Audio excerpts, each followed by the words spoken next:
Bonjour à tous, comment ça va, comment allez-vous? Bienvenue à une autre vidéo où je pratique mon français. Aujourd'hui, je vais parler de plusieurs sujets. Cette vidéo sera un peu un mélange de sujets parce que, j'ai plusieurs sujets dont j'ai envie de parler. Si vous avez vu la vidéo que j'ai mis dans la chaîne je pense que le 1 de juillet, vous savez que cette mois, je me suis mis un défi de seulement consommer des choses en français pendant tout le mois. Et ça veut dire que depuis le début de juillet, j'ai seulement regardé des choses, écouté des choses et lu des choses en français. Donc, je n'ai pas vu quoi que ce soit en anglais ni en espagnol. Chaque fois que je regarde une vidéo sur YouTube ou une série sur Netflix ou que j'écoute un podcast par exemple, je le fais en français. Donc, je voulais parler de ça, comment ça marche. Et aussi, je vais parler dans cette vidéo sur la comparaison aux autres, parce que ça, c'est un problème pour moi. Et en fait, ces deux sujets, ils sont liés un peu, et je vais vous expliquer pourquoi. Et aussi, une autre chose, je viens de recevoir mon passeport. Donc, ça, c'est très bien. Maintenant, j'ai le droit de voyager, de rentrer en Angleterre et de voir ma famille là-bas. Euh, mais quelque chose de triste qui s'est passé aujourd'hui, c'est que je me suis rendu compte que quand on m'a volé mon passeport et ma carte d'identité d'Espagne, ils ont aussi pris ma carte d'assurance medical insurance, d'assurance maladie, ok. Euh, ils ont volé ma carte d'assurance maladie d'Espagne et aussi le fameux AHIC, European Health Insurance Card, ce qui est nécessaire quand on voyage. Pour si jamais on a un accident pendant le voyage et pour qu'on ne doit pas payer les taux médicaux. Donc évidemment, j'en ai besoin. C'est très important parce que si je voyage sans cette carte et que quelque chose de mal m'arrive, ça va être un petit désastre. Donc bon, c'est comme ça, c'est bien. En fait, toute cette situation, il est derrière moi. Et, mais bon, tout va bien. En moi, j'ai mon passeport. Je vais résolver les autres cartes d'identité et d'assurance. Et tout va bien. Mais seulement ce petit nouvelle de mon passeport, ça c'est l'important. Et en fait, je ne pense pas que ça c'est permis, mais j'ai deux passeports. J'ai le passeport et le passeport d'urgence. Je pense que en théorie, je dois envoyer cet passeport d'urgence du retour l'embassy, c'est correct. L'ambassade. Euh, mais bon, peu importe. Je ne suis pas là aujourd'hui pour parler de ça. Donc, pendant les derniers 8 jours, je dirais que chaque jour, j'ai consommé de quelques moyens ou d'écoute ou de regarder quelque chose. J'ai consommé plus ou moins 3 ou 4 ou voire 5 heures chaque jour de français. Euh, j'ai regardé quelques séries sur Netflix et Disney Plus.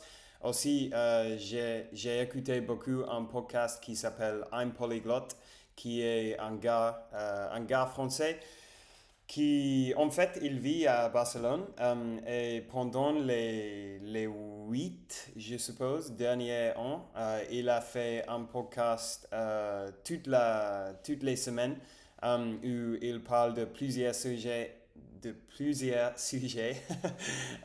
Et en fait, je dirais que euh, of all the podcasts, évidemment, de tous les podcasts que j'ai trouvé pour pratiquer mon français, ça c'est mon préféré parce que il parle très naturellement avec un rythme normal. Il parle comme si il parle avec un pote, je dirais. Et ça c'est bien parce que avant j'écoutais beaucoup un podcast qui s'appelle Inner French qui est très bien aussi, et je le recommande pour les gens qui apprennent le français. Mais c'est un peu pour les niveaux débutants ou intermédiaires. Et je sais que par rapport à expression orale, je dirais que je suis intermédiaire en français. Mais ma compréhension, c'est plus avancé. Je peux comprendre beaucoup de choses. Très bien.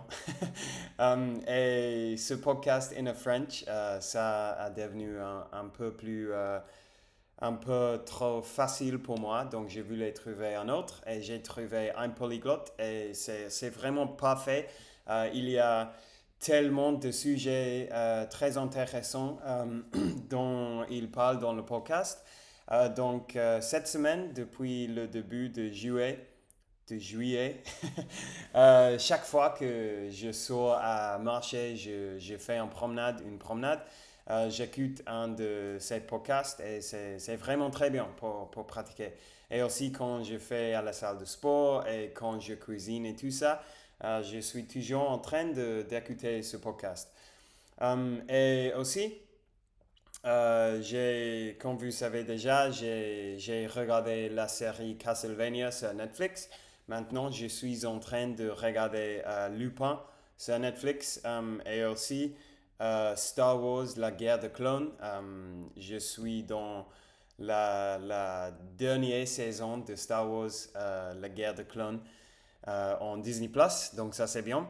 Donc en gros, tout ça pour dire que pendant les 9 derniers jours, en fait, j'ai consommé euh, beaucoup de français. Beaucoup de français. Plusieurs heures chaque jour.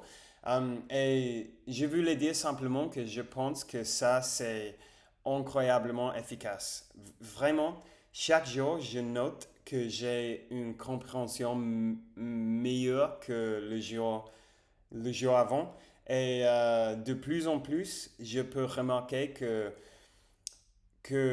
en fait, surtout, surtout quand j'écoute les podcasts, il y a des fois où j'oublie que je suis en train d'écouter le français en fait, parce que je suis très habitué d'écouter le français toute ma journée, que quelquefois je me dis, ah wow, est-ce que j'ai compris tout sans avoir réfléchi, peut-être, sans avoir donné beaucoup d'attention, comment on dit ça? Without having to give much attention sans devoir y prêter beaucoup d'attention. Um, et c'est incroyable. Je ne sais pas. Bon, j'ai l'impression, j'ai la sensation, je dirais, que ça m'aide avec mon expression orale aussi. Évidemment, parce que si vous êtes toute la journée en train d'écouter une langue, euh, bon, when it comes to, when it's time to, quand il est temps, when it's time to speak, quand c'est le moment de parler la langue, les mots vont être là, vont être disponibles pour toi, pour vous. euh, parce que, parce que vous avez passé beaucoup de temps en consommer les mots. Donc, ils sont très fraîches dans ta tête. Donc, c'est cool. Et je sais que j'ai de la chance maintenant parce que je n'ai pas, bon, de la chance. Je n'ai pas un travail, donc j'ai beaucoup de temps pendant ma journée pour consommer le français, pour pratiquer mon français. Euh, mais bon, je pense aussi que si vous êtes en train d'apprendre une langue, il y a toujours l'opportunité d'ajouter de plus de la consommation de la langue à ta journée. Pendant que vous êtes dans la douche, par exemple, quand vous cuisinez, quand vous êtes dans le train au travail, ou quand vous conduisez au travail, ou quoi que ce soit, il y a toujours des moments normalement, on écoute de la musique, on écoute des podcasts peut-être, ou la radio dans notre langue maternelle. Et on peut profiter de ces moments pour changer la langue à notre langue cible. Et ça, c'est hyper efficace. Je sais pas. Je sais pas. Maintenant, je me sens très motivé avec le français. Je veux. En fait, ce que j'étais en train de penser ces jours, c'est que je voudrais arriver à un niveau avec mon français où je peux faire des vidéos que je pense sont réellement utiles pour les apprenants, pour les étudiants du français. Euh, donc ça, c'est une grande motivation pour moi maintenant. Parce qu'à un moment donné, je voudrais faire plus de vidéos en parlant sur mes méthodes d'apprendre les langues, mes conseils et tout ça. Et évidemment, je veux avoir un français presque parfait, presque nickel, on peut dire. Parce que je ne veux pas que les gens me regardent et que les gens prennent mes mauvaises habitudes. Um, wow. Et, et bon, pour le reste de moi, évidemment, parce que je me suis mis cet défi, I gave myself this challenge. I gave myself this challenge. Parce que je me suis donné ce défi, ça, ok, c'est bien.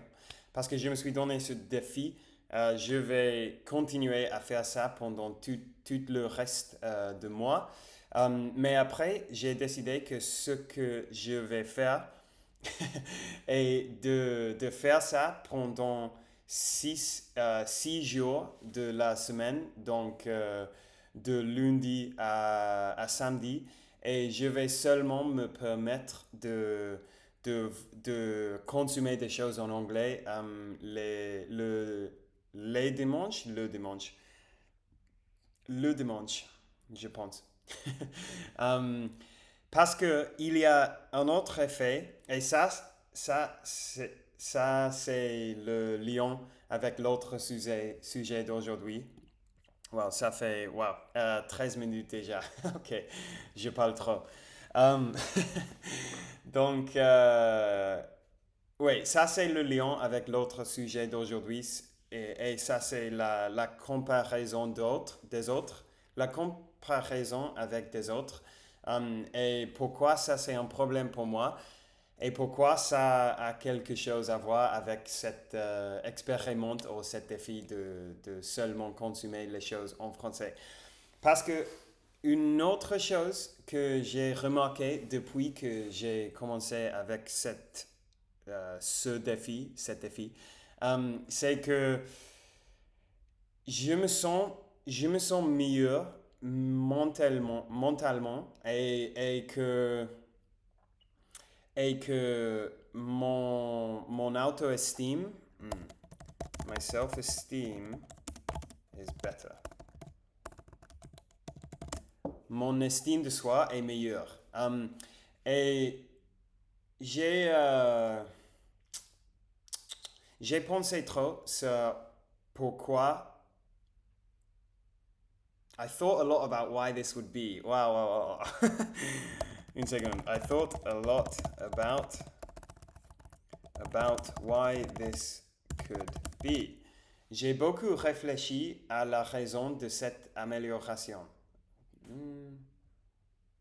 Ok, amélioration, je ne suis pas sûr si ça c'est correct ici. Mais bon, j'ai beaucoup réfléchi à la raison pour ça. Et je pense que c'est parce que quand quand je regarde des choses en anglais et quand j'écoute des podcasts en anglais, ça c'est quelque chose que je remarque que surtout si je ne suis pas dans un état d'esprit bon, je me compare aux autres. Je me compare aux les personnes dans les vidéos, je me compare à les personnes dans les podcasts et je pense, je pense assez souvent que je suis assez jaloux de ces gens parce que je sais pas, ils ont un travail très cool, ils font du contenu beaucoup mieux que mon contenu et qu'ils ont sa vie plus organisée que moi, qu'ils ont des personnes plus passionnées que moi, je sais pas, beaucoup de choses. Et je sais que ces pensées, euh, ce n'est pas bien de prêter attention à ces pensées. Mais c'est quelque chose qui m'arrive naturellement, que je me compare toujours aux autres. Euh, et, et évidemment, ça, ce n'est pas bien, parce que ça me fait penser que dans ma vie, je suis un peu arrière, je suis un peu retardé. Comment on dit ça? I'm a bit behind. I'm a bit behind everyone else. Je suis un peu en retard sur les autres et que à mon âge, à 30 ans, j'aurais dû, I should have achieved more things. I should have achieved more things. J'aurais dû accomplir plus de choses jusqu'à présent. Je sais pas pourquoi. Je sais pas pourquoi je compare ma vie aux autres, mais c'est quelque chose que m'arrive. Et en fait, j'ai une théorie en fait de ça. Et c'est parce que ma famille, elle est assez pauvre. Je ne sais pas si ça c'est le bon moyen de le décrire, mais on n'a pas beaucoup d'argent. Et je me souviens quand j'étais petit, quand j'étais enfant, que j'étais toujours jaloux aux autres parce que j'allais à l'école et j'allais par exemple chez mes amis et j'ai toujours vu qu'ils avaient une maison mieux que la nôtre. Ils ont des choses, bon, en gros qu'ils ont beaucoup plus d'argent et qu'ils ont beaucoup de choses. Et pour ça, j'ai été toujours un peu jaloux de mes amis et tout ça. Et ça, c'est quelque chose que, évidemment, pendant les années, j'ai appris de ne pas penser ça parce que tout le monde a ses propres problèmes. L'argent, ce n'est pas le plus important, pas du tout. Mais je pense que il reste un petit peu cette complexe de me comparer aux autres. Je pense qu'il reste un petit peu de ça dans ma tête. Je suppose qu'à un moment donné, à l'avenir, je devrais aller aux thérapies pour résolver ça, mais maintenant je n'ai pas l'argent. Mais à un moment donné, c'est quelque chose que je veux réellement faire parce que je ne permets pas que ces pensées affectent ma vie ou affectent la manière dont je traite les autres, pas du tout. J'ai toujours beaucoup des amis qui sont beaucoup plus riches que moi et ça c'est totalement bien. Mais, mais c'est vrai que avec ce chose de contenu de YouTube, des podcasts et tout ça, je sais pas, mais je me trouve souvent en train de me comparer à ce qu'ils font, à ses vies et tout ça. Et ça, c'est lié avec les choses de français parce que maintenant que ce mois, je me sens tellement concentré sur le français, je ne fais pas ça. Je fais pas ça de tout, en fait, parce que j'écoute la musique, j'écoute le français. Et quand j'écoute le français, je sais pas pourquoi. Je suppose que c'est parce que c'est un peu plus un effort pour moi d'écouter ces choses et de regarder les vidéos. Et que quand je le fais, je suis en train d'analyser la langue, les mots et tout ça. Et ce n'est pas un processus totalement automatique comme en anglais. Mais quand j'écoute ou je regarde des choses en anglais, évidemment, c'est ma langue maternelle, donc c'est totalement automatique. Et donc, ça me laisse l'espace dans ma tête, je suppose, pour que ces pensées apparaissent et que me gênent, que m'agacent, m'agacent, je sais pas. Mais bon, ça a été un effet super positif aussi de cet défi, que je ne fais pas, je ne fais plus ça, cette chose de me comparer. Et j'écoute plus de la musique et ça c'est bien aussi parce que ça me laisse d'espace dans ma tête pour penser, pour réfléchir sur mes idées de la vidéo, comment je veux avancer, comment je veux je sais pas, avancer avec mon français et ma vie et tout ça, et ça c'est bien. Wow, ok, j'ai j'ai beaucoup parlé aujourd'hui. Mais bon, c'est quelque chose de vrai cool, de vrai cool, je sais pas. Je pense que c'est intéressant que cet expériment a été cet effet secondaire qui aussi a été très positif pour moi. Et pour ça aussi, presque même à l'avenir, après juillet, je vais continuer à faire, comme j'ai dit, 6 jours en français et seulement un jour en anglais pour me reposer un peu. Mais je vais continuer avec l'habitude d'écouter le français et de consommer le français la grande majorité de temps. Parce que ce n'est pas seulement bien pour mon français, mais c'est très bien pour ma santé mentale. OK. Wow, OK, je vais m'arrêter là. Plein d'énergie aujourd'hui. Donc, je vous remercie beaucoup pour avoir regardé la vidéo, surtout si vous êtes arrivé ici, parce que ça a été une vidéo assez longue. Je vous apprécie beaucoup, comme toujours, comme vous savez déjà. Demain, je ne sais pas de quoi je vais parler, mais bon, quelque chose d'intéressant, je suppose, ou peut-être je vais demander à un ami s'il veut faire une vidéo avec moi. OK, ça y est, merci d'avoir passé ce petit moment avec moi aujourd'hui et on parlera demain. Ciao.